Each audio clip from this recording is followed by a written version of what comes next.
Oi, gente. O Merval Pereira resolveu, em uma coluna da Globo, defender o juiz Sérgio Moro de forma bastante intensa.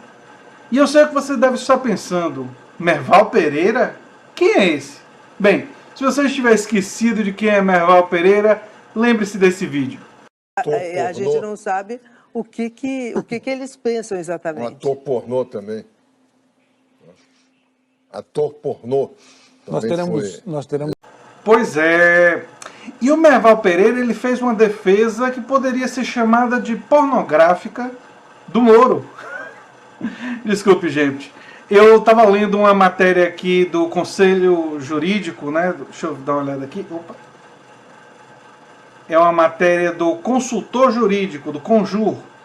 E eu achei muito interessante o texto e resolvi trazer para vocês esse texto, analisando justamente a matéria do Merval Pereira. O texto é assinado por Lênio Luiz Streck e Gilberto Morbach. São todos dois juristas, né? Lênio Luiz Streck, aliás, é jurista, professor de Direito Constitucional e pós-doutor em Direito, sócio do escritório Streck Trindade Advogados Associados. E o Gilberto Morbach é mestrando em Direito Público pela Universidade do Vale do Rio dos Sinos e bacharel em Direito pela Universidade Fevale, né? Enfim, também trabalha com Direito Processual. Então, todos os dois especialistas em Direito resolveram analisar o texto do Merval Pereira. Se você chegou agora, o canal é a Nova Máquina do Tempo. Eu sou André Teixeira Jacobina, que a gente fala de política, de ciência e de filosofia. Tem a sessão de diálogos com especialistas, o Filosofia Popular, às sextas-feiras, discutindo filmes, quadrinhos, jogos e muito mais. E se você gosta do que a gente faz, se inscreva no canal, dê um like, compartilhe, divulgue o nosso material e considere se tornar um apoiador. Apoiadores têm uma série de privilégios, têm conteúdo antecipado, podem participar do WhatsApp que define pautas, enfim. E se inscreva também no Instagram, no Twitter, na página do Facebook do canal. Todos esses links estarão em um comentário fixado no início dos comentários. Mas então vamos à matéria dos nossos juristas. Na sexta-feira, em sua coluna no jornal O Globo, Merval Pereira escreveu Juiz das Garantias. Em síntese, Merval diz que não há no Brasil a figura institucional do juiz de instrução e que, nos países onde há, o juiz que participa da investigação não é o mesmo que julga o processo e profere a sentença. Verdade. Ou seja, o juiz de instrução, em um país que existe a figura do juiz de instrução, ele não julga a sentença, né? Ele instrui os promotores sobre o processo, né? Dessas premissas, Merval deriva que, a terceira afirmação dele, que não há nada de errado nos diálogos divulgados pelo Intercept Brasil entre o então juiz Sérgio Moro e o procurador da República Deltan Dallagnol. Na medida em que não há juizado de instrução, não haveria problema na hipótese de o juiz do processo, ele próprio, controlar as investigações. De premissas corretas, Merval Pereira consegue derivar uma conclusão absolutamente equivocada que contradiz as próprias premissas. Merval contra Merval. Sua lógica é a seguinte: se temos um sistema acusatório e, portanto, não temos um juiz responsável pela fase de instrução, o significado daí, arbitrariamente deduzido pelo articulista, é que o próprio juiz Sérgio Moro poderia muito bem ter exercido esse papel. É exatamente o contrário. Os diálogos entre Moro e Dallagnol configuram uma violação tão óbvia quanto grave, tão grave quanto óbvia, a tudo aquilo que o próprio Merval reconhece como verdadeiro. É Merval contra Moro. Gente, se você tem o juiz de instrução e o juiz de instrução não julga, é justamente porque o juiz de instrução é parte envolvida e quem julga não pode ser parte. E o que os juristas estão dizendo aqui é o que eu venho dizendo já há algum tempo, né? Mas vamos lá. Dos princípios mais básicos que sustentam o sistema acusatório, Merval extrai exatamente uma contradição grosseira a esses próprios princípios. Não é porque esse tipo de lógica estruturante não prevê a participação de um magistrado específico responsável pela fase de investigações que se segue que o juiz, nos nossos moldes institucionais, possa fazê-lo, óbvio. Se não a figura do juiz de instrução em sistemas acusatórios, é exatamente porque, em países de organização não inquisitorial, juízes não participam da instrução, ponto. Não podem participar da instrução.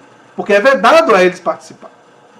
O sistema penal acusatório, afinal, estabelece a intransponível separação de funções na persecução criminal. Isso quer dizer, por óbvio, que um órgão que acusa, outro defende e outro julga. São órgãos separados. O óbvio tem que ser dito. Vamos lá. Não admite que o órgão que julgue seja o mesmo que investigue e acuse. As palavras não são nossas, mas da Procuradora-Geral da República, Raquel Dodge. Em qualquer democracia moderna, já é, felizmente, platitude dizer que juízes devem ser imparciais. Imaginamos que Merval Pereira concordaria, e pensamos que concorda, com a ideia de que qualquer noção elementar de império da lei pressupõe a isenção daquele que julga. Se isso é verdade, como pode ser então legítimo que um juiz de jurisdição inserida em um contexto acusatório atue em conjunto e fora dos autos? Nada do que ele falou lá no Telegram está nos autos do processo. Com procuradores, especialmente num país que diz institucionalmente que não é razoável exigir-se isenção dos procuradores da República. E é esse o risco de tornarmos nossos mais básicos princípios meras platitudes. Aquilo que temos de mais fundamental é tomado como óbvio, garantido e acaba perdendo sentido. Quando as condições de possibilidade de uma democracia liberal tornam-se abstrações e ou ficções, é possível que se diga qualquer coisa em nome delas. Vemos isso nos eufemismos e meia-verdades que Merval Pereira escolhe para justificar o injustificável, para conferir um caráter de normalidade ao verdadeiro absurdo. Verdadeiro fui eu que acrescentei ao absurdo, né?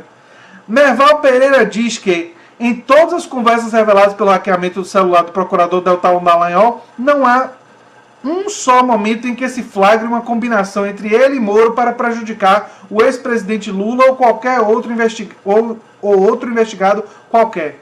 Diz também que as conversas entre os dois, cujos papéis, ainda segundo Merval, sempre foram bem definidos, são sobre o combate à corrupção e como ela está regada na sociedade brasileira, que os dois só têm conversas a respeito de procedimentos, e o que parece uma participação indevida do juiz Moro, na verdade, é a discussão de decisões sobre investigações ou a comunicação de uma testemunha que havia revelado um crime. Primeiro, Merval Pereira assume, já de saída, que o vazamento é fruto da ação de hackers. Há algum elemento que sustente essa afirmação? O Intercept jamais disse, sequer deu a entender qualquer coisa nesse sentido. Não parece correto, especialmente se tratando de um jornalista reconhecido, trazer uma alegação carente de uma única prova que a sustente. Boa observação. Não está à altura das exigências que esse mesmo reconhecimento impõe. Além disso, fundamentalmente, Merval esquece que Moro não pode ter estratégia de investigação nenhuma. Que quem investiga ou quem decide o que vai fazer e tal é o Ministério Público e a polícia. Merval esquece que juiz é reativo e deve cultivar virtudes passivas, como o próprio Moro disse, né? Quem disse isso não somos nós. São palavras de Sérgio Moro em palestra de março de 2016. Moro contra Moro, Merval contra Moro. Talvez seja essa uma das razões da defesa. Merval e Moro, afinal, têm algo em comum. O estranho paradoxo de estarem errados a partir dos próprios pressupostos que assumem como corretos. Merval contra Merval, Moro contra Moro. Ambos, em suas contradições, adotam o discurso do combate à corrupção. Só que esse discurso vem calcado na tese de que os fins justificam os meios. Posição criticada com veemência em editorial até pela revista Veja, que, habitual defensora da operação, fala em claras transgressões à lei. E o cerne da questão é que, articulando-se nessa perspectiva instrumental, dialética e perigosamente os tais avanços da Lava Jato, trouxeram consigo um conjunto de ilegalidades que corrompem nos mesmos termos da corrupção contra a qual ela dizia lutar. Eu disse isso aqui em um vídeo. Moro é exemplo da corrupção brasileira. E os juristas estão apenas repetindo, ou estão dizendo com mais eloquência, o que eu também disse, sem conhecimento jurídico amplo que eles têm. Merval Pereira é indulgente com o universo que dizia não tolerar, o do desrespeito às regras e às instituições. O então juiz Sérgio Moro reivindicou para si o privilégio que ninguém tem em uma democracia digna do nome, o de estar acima da lei. O discurso do primeiro legitima a frágil ponte que o segundo tenta construir entre a inobservância dos meios e os fins, entre o propósito certo e a ação errada. Os dois têm, então, cada um à sua maneira, vários acertos. Não temos juízes de instrução. Nosso sistema é acusatório. Os papéis de Sérgio Moro e Deltan Dallagnol sempre foram bem definidos.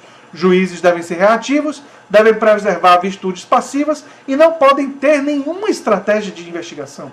Quem investiga, afinal, é a polícia e o Ministério Público.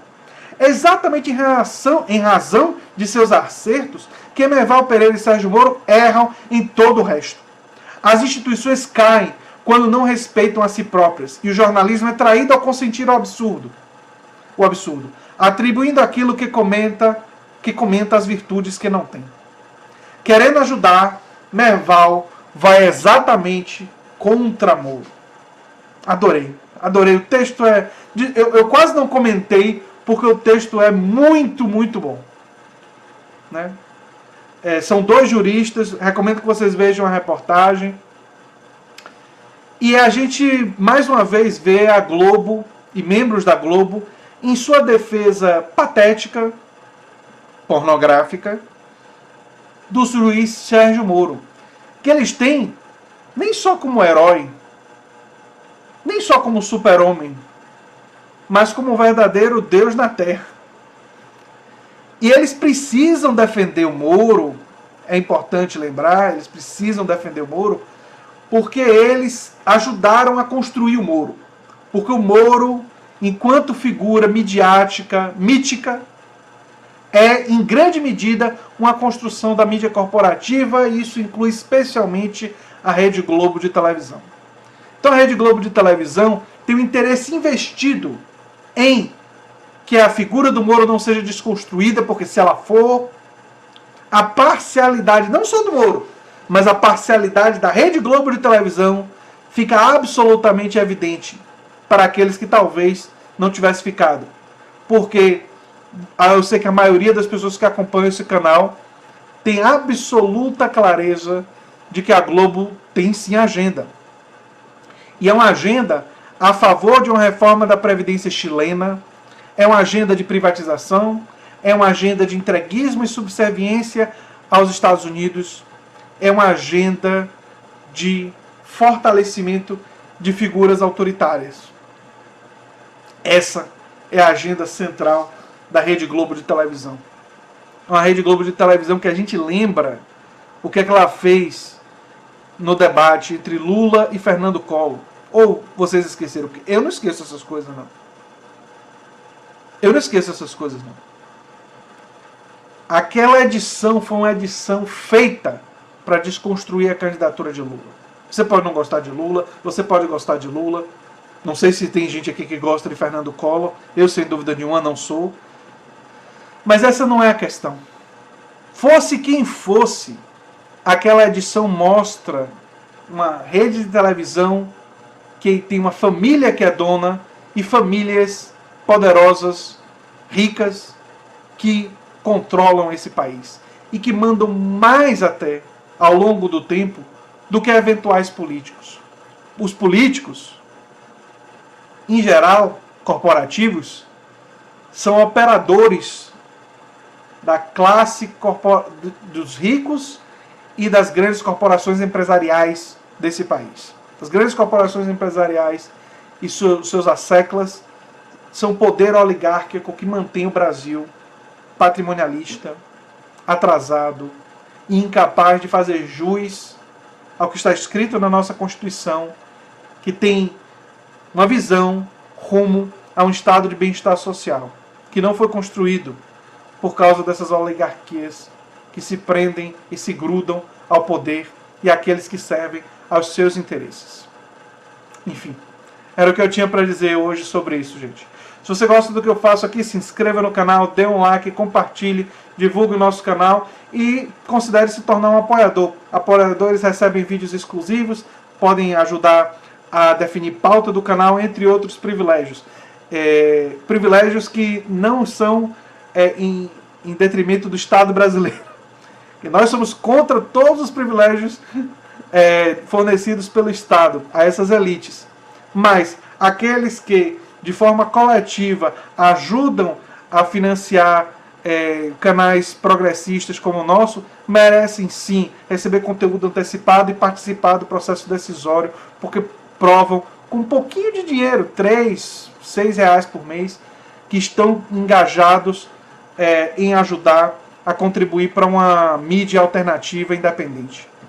Enfim, gente, um abração e até o próximo vídeo. Tchau, tchau.